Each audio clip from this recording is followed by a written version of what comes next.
كردستاني لسوريا عم بخيراتنا وطبعا دكن جبو ذكرنا نفسها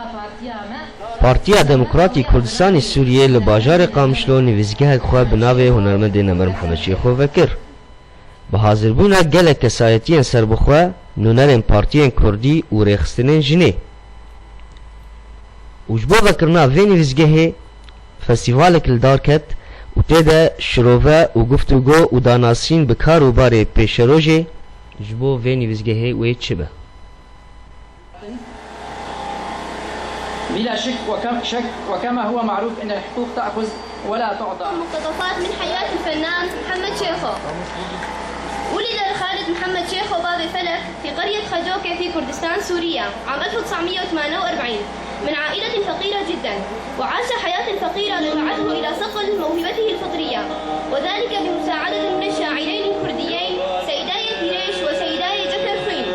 وقد روى سيداي فيريش في لقاء معه التحق بابي فلك بثورة كردستان العراق، وهناك عمل معلما باللغة الكردية لأطفال كردستان، وكان يعتبر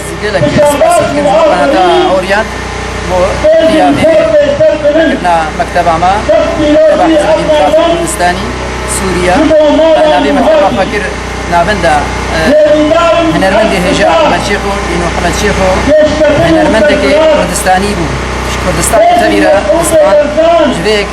مجي كردستان أهمية كبيرة وأمشي حزبك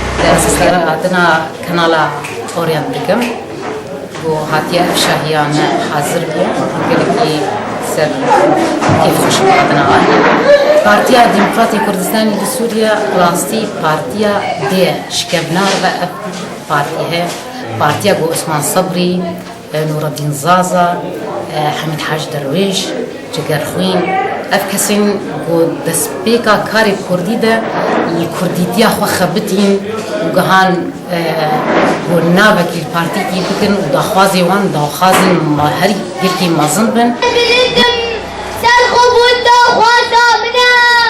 أزم دنگي شورش كرا آزادي أرمان جامنا أزم منگا آشيتيه يكيتيه بيا منا أزم هوارا من دستا سركفتن باقلي منا